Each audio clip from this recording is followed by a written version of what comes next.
Welcome back to an all-new episode of Hebrew Hits. I'm your host, Malia, and today I have Mrs. Feige Steinmetz of Canada here with me to share a little insights into her life and to how she is and her whole family is impacting the entire Jewish community.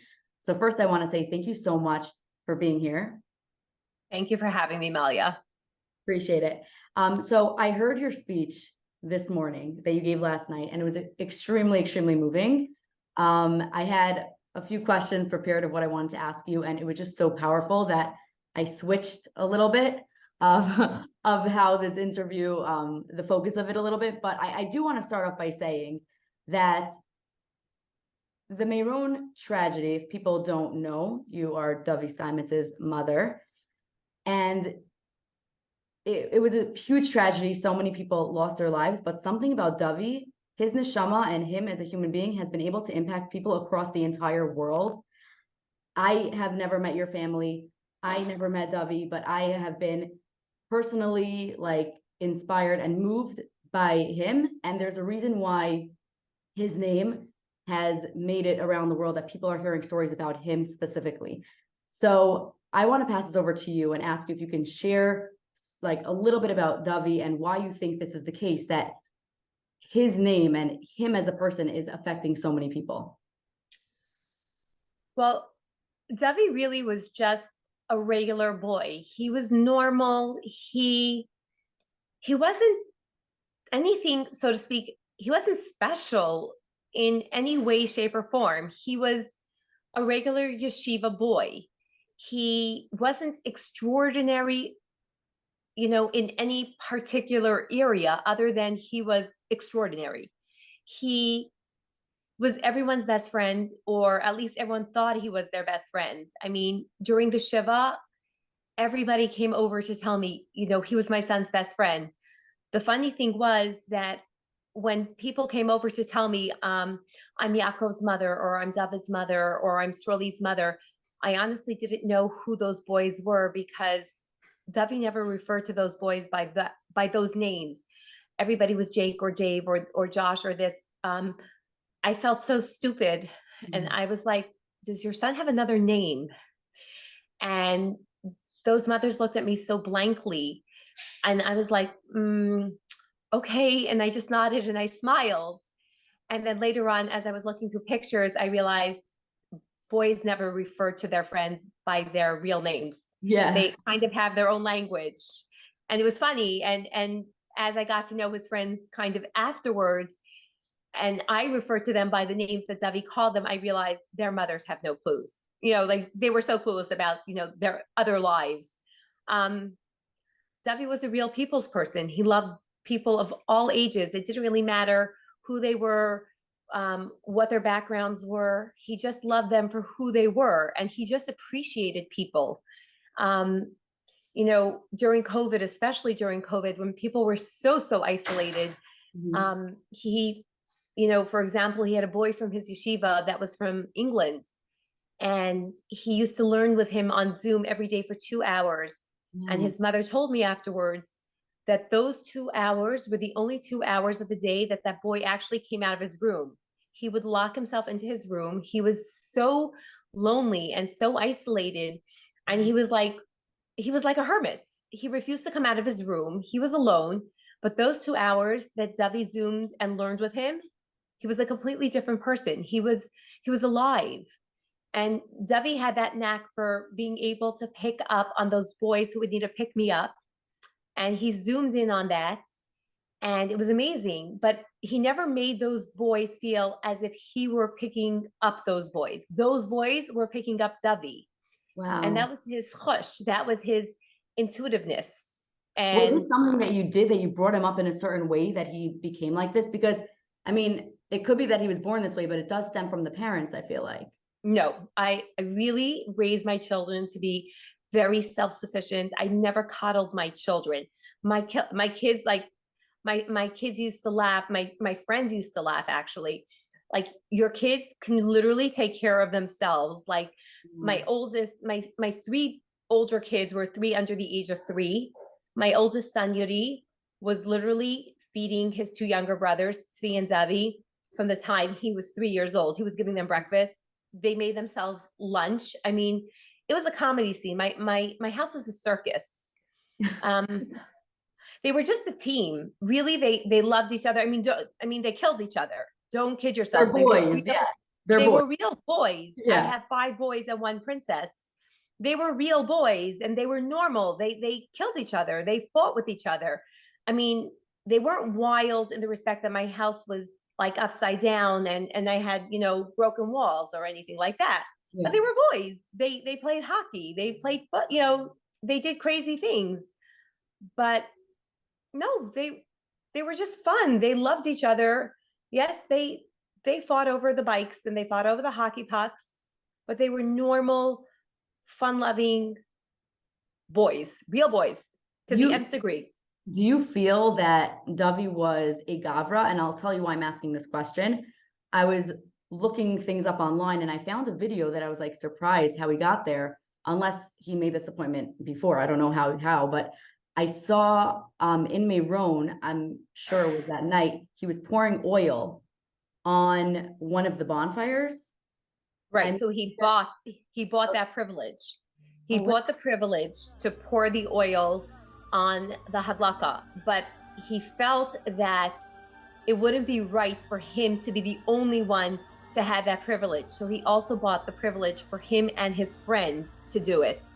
Wow. So it was him and 2 other boys, or maybe possibly even 3 other boys who had that privilege to pour the oil on the hadlaka. It looks like, to me, from what I saw, and tell me if I'm wrong, he searched out mitzvos to do. Like his life was, let me do a mitzvah. He really, it's funny, he had a very old soul. Most boys like to listen to like very, upbeat modern music, very current music. He liked that too, but Shlomo Kabach and Abish Brot. I'm like, seriously? Like, you got to be kidding me, Dovi. We're not listening to Abish Brot and Shlomo Kabach. We're driving down to New York. We're not having that in the car. But that's what he liked to listen to.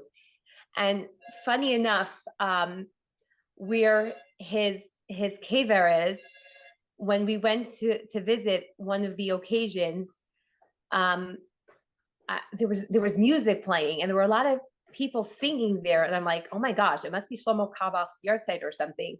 And I Googled it, and sure enough, it was Shlomo Kabach's yahrzeit, and he's buried 1 chalka over from Shlomo Kabach. Wow. I'm like, how far is that, like in English terms? You're talking about, there's literally a little road, like a car can just pass through, and it's like 1 section over. Wow. That he's buried that section. He's buried 1 section over from Shlomo Kabach. So I was like, how appropriate is that's where Dovi is buried. Have you seen any other correlations, like from his life and now, in that sense? No, but it just, he really just, because Lag Baomer, I'm saying he probably loved Lag Baomer. I don't know if he loved anything that brought him closer to Hashem. He loved Dveikus. He went to Rebbe's a lot. He loved going to the Vision Rebbe for the Yom Meron. He went there for Yom Kippur. He loved going to the Tasha Rebbe for brachos. He liked going anywhere where he can feel closer to Hashem.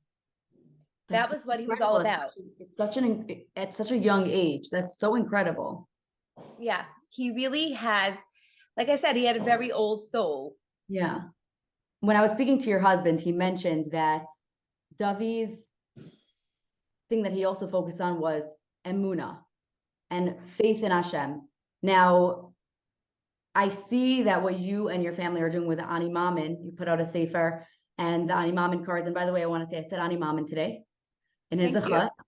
You're welcome. And your husband was telling me that within like just 1 week of announcing this, over 10,000 people started saying Ani Maamin. Ani Maamin Emunah Shleimo Bevias HaMoshiach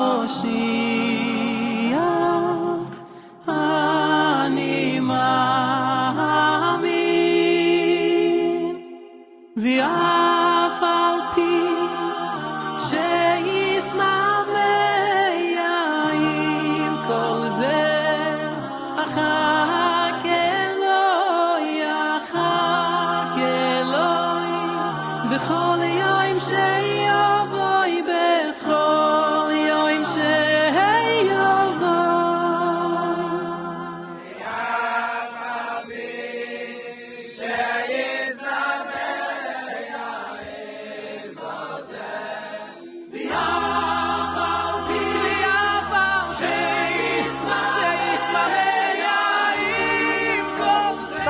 For Dovi's chis, but I believe everybody, you're starting in Dovi's chis, but you're doing it for yourself. Don't just do it for Dovi, you do it for yourself, and the Metzvos in that chis, Mashiach is going to come, Metzvos today.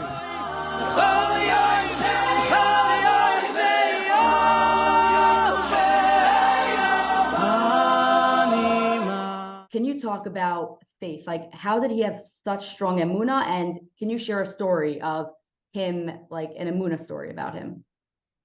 Well, first of all, I really believe that for some people, Ani Maamin is embedded in their DNA. It's just who they are. It's part of who they are. They're born with it. You know, for some people, it's just easier than for others. For Dovi, it was part of every fiber of his being. He was born that way. For my husband, he was born that way. For my husband's grandfather, he was born that way. It's who they are. It's what they breathe. It's what they eat. They wake up in the morning. It's like their coffee. It's just, I'm not like that. I'm a work in progress. That's who they are. It's not everyone. Some people can become like that, and they have to work on it. For some people, it's more natural. For Dovi, it really, truly was a natural thing. He didn't have to work on it. I'm jealous of those people that don't have to work on it because it's so easy. Somehow there's no questions. It's acceptance, and it makes life much easier. It would make my life much easier if I could accept things so easily, because then I wouldn't have so many questions. But that's not who I am. But Dovi was like that. A story, there are so many, but just a funny one. We like to say it, and we've said it so many times. Dovi had a motorized bike, and it was a cute one. He had a motorized bike, and he would drive that bike to yeshiva every single day, but he never locked the bike. And everyone knows that in Israel, if you don't lock something up, you're just not going to find it in the morning, because forget the morning, you're not going to find it in an hour, because anything precious you got to lock, because it just won't be found, because it's gone. But he knew that Hashem knew that he had to get to yeshiva every day, and he never bothered to lock it. And every morning he came down from his apartment, and every morning that bike was there. And his friends were amazed, like, Dovi, why don't you just lock it? He's like, I don't need to lock it. Hashem knows I need this bike to get to yeshiva. It's going to be there. And he had that bike for a really long time, and that bike was always there. And it was like a joke already. And then when Dovi was nifter, that bike went to my other son, my married son, who was living in Eretz Yisrael. And my son locked the bike. He was living in Machal, and he really did know better, and he locked that bike. And one morning he came down from his apartment, and the bike lock was broken. And he was so upset. He was really aggravated. Like, I locked the bike. Why is it gone? And he took a picture and he sent it to our family chat. And he's like, the bike is gone. And my kids were like, where's your faith, bro? They were laughing at him. They were mocking him. But the truth is, my son did not have that Emunah. He did not have that same faith that Dovi had, because that's just, Dovi did have it. Wow. It was inborn. It was part of his DNA. That's incredible for people that have it part of their DNA. And there's so many people in this world that just don't have it. As you said, you're a work in progress. Can you share something with the people who are listening, who do struggle with Emunah, who have not gone through the tragedy that you've gone through? They're living nice lives. They don't have that many sorrows, and they just don't have faith. what do you have to say to them? You know, I'm going to be very honest. You know, it's not easy. It really is not easy. And, you know, I live with a husband who it's so natural. And sometimes I want to kick and scream and say like, hello, I want to shake him. I'm like, like, show, like, it's not easy for me. It really isn't. And why is it so easy for you? And sometimes it makes me angry. Like, why is it so easy for you? But it's just me being jealous. That's the honest truth. And how do you work on it? How do you change it? By us in our house, we say faith it till you make it. It's almost like fake it till you make it. It's a very slow process. It's acceptance. I can't change what happened. I can't do anything about my circumstances. I really can't. And, you know, we think we're in control of everything. We really do, right? We can make plans from today till tomorrow. My life was so perfectly mapped out for me. Really was. If you look at my life on pen and paper, I really had a great life. Everything was wonderful. And then it wasn't. And I think accepting the fact that I'm not in control and really, really lending my whole being into saying, God, you're kind of in charge, and really learning to accept that. And it's taking a long time. Yeah. I'm being very honest. It does take a very long time to accept the fact that I have very little control over my life. And it's really every day saying, I don't have that control. I'm relinquishing that control. That's making it a little bit easier. That is allowing my emunah to grow, because when you relinquish that control, that's allowing the acceptance, that emunah to grow. But it takes time. It takes a lot of time. I'm 2 years into that, relinquishing the control. It's not easy. It's a very slow process. And maybe my tragedy was greater, my test was greater. People don't have to wait for a great test. They don't need something of such a great magnitude to affect them. A little bit of relinquishing control, you know. So that's like, you would say, like, if somebody is really struggling with emunah, they don't have to necessarily learn Living Emunah or all these books right now. Just waking up and saying, I am not in control. Hashem is in control. Really, yeah. You know, my oldest son, he just turned 26, and I'm laughing because I remember when it was his bar mitzvah, right? So I'm not good at math, so figure it out, the numbers. But his bar mitzvah, he's born Zayin Nisan, which is right before Pesach. And I was figuring out, when am I going to make his bar mitzvah? And I decided I'm not making it on his bo bayom. I'm not making it right before Pesach, because that would mean my husband's entire extended family would be coming right before Pesach. And then, oh my God, what if they wanted to stay for Pesach, right? I'm the queen of control. I'm nuts. I'm crazy. I have everything figured out. I'm making it right after Pesach, right? They're going to come and they're going to go right home. Well, yeah, I figured it out. I had everything planned down to the last detail. Well, guess what? God showed me. There was a volcano in Iceland that had laid dormant for God knows how many years, that decided to wake up, and there was volcanic ash in the air. And my guests were stranded in Canada for 10 days because no one could get home. So much for all of my plans of no one coming and staying for an extended period of time.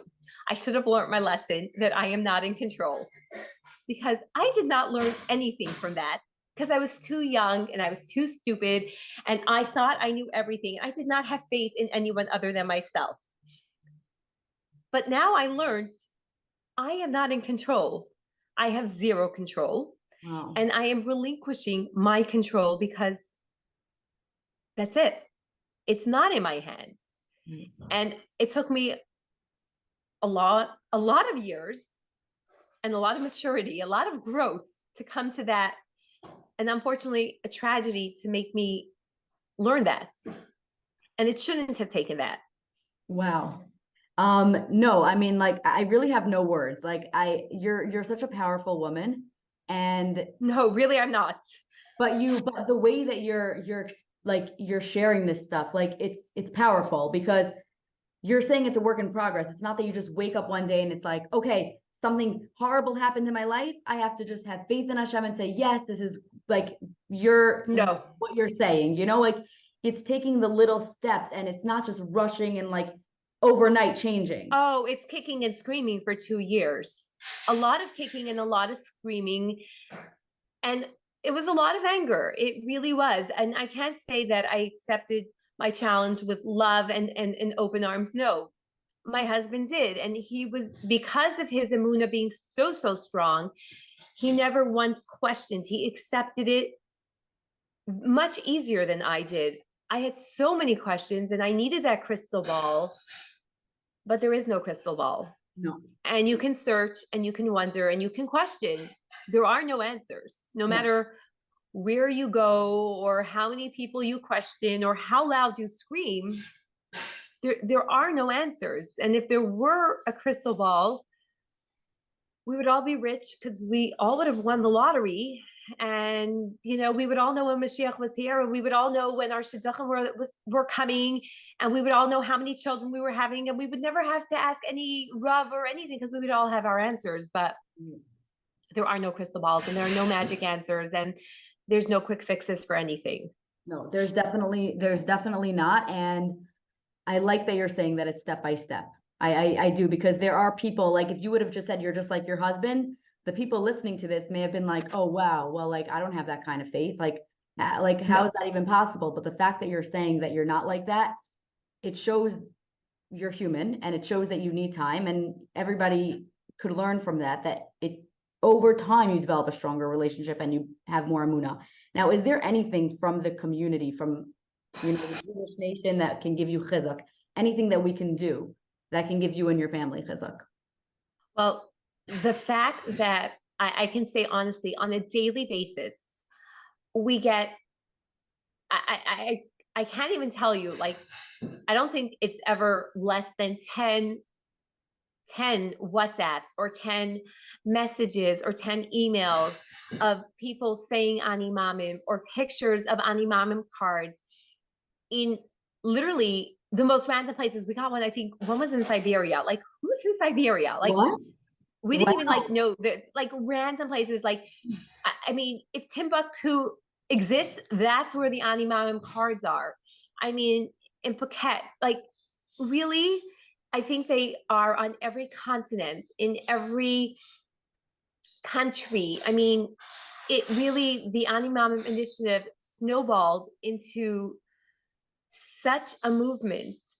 I mean, we had a story, I have a very close friend, a classmate of mine. She lives in Passaic, and she called me when we started the initiative, that she really wants to, she wants to be our ambassador and she wants to help us. So we sent her a box, and she had a friend going to Eretz Yisrael. So she wanted to know if she can send some to Eretz Yisrael, some cards. And we're like, yeah, of course. Yeah. Like, whatever, Anya, of course, please send as many cards as you can. So I'm not sure if I'm getting the story exactly correct, but I hope I'm getting the gist of it. So her friend was going to Eretz Yisrael, and she was going to visit Chayalim all over, many lone soldiers as well. And she was going to be taking down these lone soldiers' names and going to be davening for them. So she went, and she was giving out Ani Maamin cards as well. So she went to visit all these soldiers, and she went to Tachana Merkazit, and she was taking down names and giving out cards to everyone. And she was davening for them. Anyways, she went back again this year, and she was in Tachana Merkazit 1 year later, and this soldier comes up to her, and he says, "Oh, you're back. You davened for me." And she looks at him, she goes, "Yes." And she goes, I remember you. And she goes, "You're, I don't know, this and this name." He goes, "You remember me?" And she goes, "Yes." And he goes, "Come, I want to take a picture with you. I want to send it to my mother so that she can see who was davening for me." Oh. And he was so excited to see her. She was so excited to see him. And it's just Well, I have the chills. Ooh. such a special story that he was so touched that this woman, this frum woman, was davening for his safety Yeah. a whole year. And he was so touched that somebody cared enough about him. And he was saying, Ani Maamin, this was like his card, this was his ticket, this, his kamea, so to speak, this, his safety nets. And he was saying, Ani Maamin. I love that story because it reminded me of what you said last night in your speech, where how Dovi paid for that man's groceries for however long, every 2 weeks, he would charge his credit card.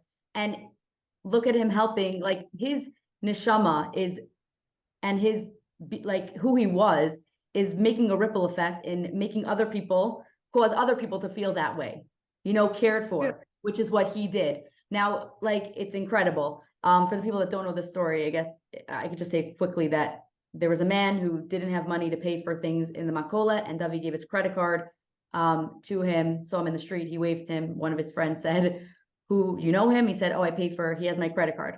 So that's that story, which is incredible to it's incredible what he's doing. People are caring about other people just like he cared about other people. Now, if you would, I don't know if this is possible to answer, but do you know what your son's essence was?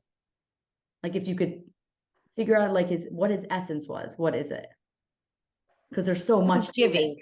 it. He was just a giving person. He truly, everything he had was for others. He didn't need for himself. He just didn't. He wanted other people to have. I'm like trying to like understand that at such a young age, how someone doesn't just want to have for themselves and protect their own things. Like as you say, he left the bike unlocked. He just kept giving and giving, which is incredible. Yeah, he didn't need whatever. He really believed that whatever he needed, Hashem would take care of for him. So whatever he had was not for him to keep. It was for Yenim. It was for someone else. Wow. Is there anything else that you would like to share about your son before we wrap up this interview?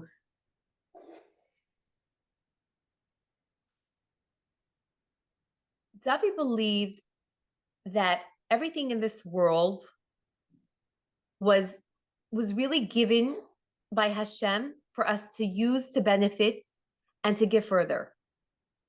Hashem, and he said it 100 times, and we actually got angry at him for using the terms. I said it last night, Hashem nasan, Hashem lakach, because it's a very mature way of speaking. It's not a term that we use frequently in a loose way.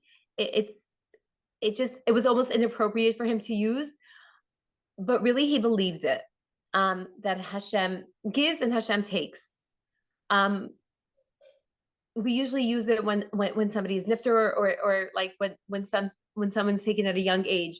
Right. But he really believed that Hashem just gives everything for people to use to benefit from, and he really, everything that he had, he used and he gave generously with. He never kept for himself. He didn't need things. He loved, and I have to say that from all my children, he genuinely loved beautiful things. He was a feinschmecker. He dressed carefully. He liked nice things. He appreciated nice things, but he didn't need it. But he did appreciate things. Did that give you a sense of nechama that he said those words? Hashem nasan v'Hashem lakach? No, we almost felt like when we looked back at our Pesach, when he used those words, we felt it was almost like a premonition. And we were a little freaked out about it. We're like, oh my God, like he used those words. What was he saying to us? It was almost as if he knew. It was like his neshama was talking to us. It's like there was a sign. He knew he was telling us something. We just weren't getting the message. Which he didn't even know. No. Wow, he sounds really like extraordinary. And are you in touch with any of the families from the tragedy? I do speak to one mother who I'm friends with. I spoke to one or two once or twice. Most of the families just really time constraints. A lot, one or two live in Europe, Israel, just doesn't lend itself. So not really. I did meet one mother from Israel. I had gone to a Shabbaton for bereaved families. I met her, but there was a bit of a language barrier. Everyone has their own package, their own tragedy, their own way of dealing with things. I don't feel that one person's pain, everyone has to deal with it their own way. Yeah. So everyone just says, everyone does their own thing. The mantra of the show is, it's what you do with what you have that makes a difference. Meaning that Hashem gives everybody their own package, and you have a choice to choose what you do with that package. And the fact that you took this and you really, it's 2 years, it's a very short amount of time, and that you're encouraging people to have faith in Hashem and Ani Maamin movement, and you're doing so good for the community and bringing people closer to Hashem, which ultimately will bring Mashiach Bezrat Hashem. It's incredible that is what you did with what you have. Thank you. We try. You're from speaking to your husband, you're really, I know you're going to say, no, it's not true, I'm just a regular person. You're really an incredible person that you're able to inspire people. And I have no doubt in my mind, as I started this interview, something very special about Dovi's neshama, that he's able to touch people's hearts. Something about him. I watched the Levaya, and something about him, I don't know, touched everybody's hearts. And I'm just like, listen, I hope Ezrat Hashem Mashiach will come really, really soon. And hopefully he's moving things in Shemayim. And I have no doubt in my mind that the Ani Maamin movement really became so big because he's doing something up there. He's moving pieces that you just don't see. And thank you so much for being here. I really do appreciate, I know it's not easy, but I really do appreciate you taking. Thank you for having me, Malia. You're welcome. And I really hope that people will continue to learn Ani Maamin. It's just going to get bigger and bigger. And they say at the time of Mashiach, people are going to come closer to Hashem. People are going to start recognizing Hashem. And that's how you know Mashiach is coming.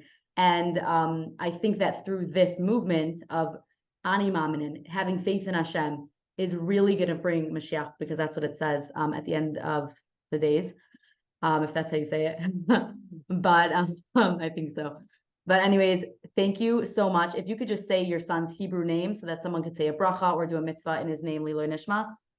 It's Yisachar Dov Berish Ben Shlomo. Yisachar Dov Berish Ben Shlomo. May his neshama have an aliyah. And Amen.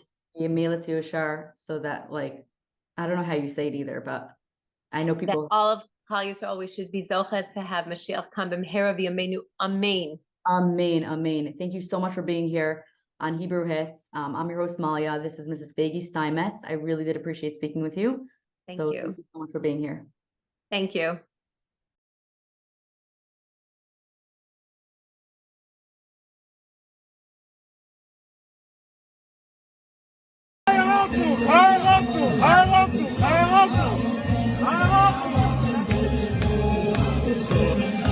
They say we make l'chaim.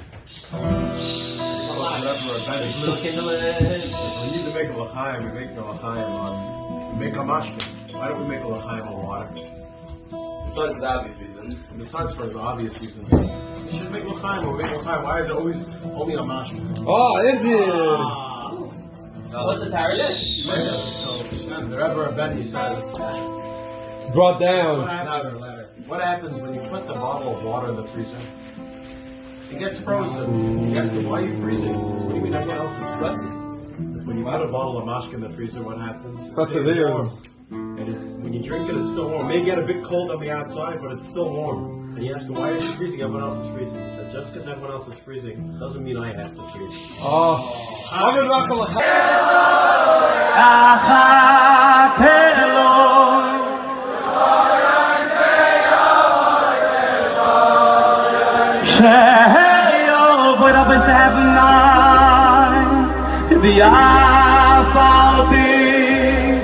Get an Erev Shabbos. I know we're not in yeshiva, but Taimeo Chaim Zuchi applies even at home. I should have a good Shabbos, L'chaim, Hagif, and Atzlucha, Gesund, Panus, and Nachas. Remember the brachas at the bottom. Ani Maamin Emunah Shleimo B'vias HaMoshiach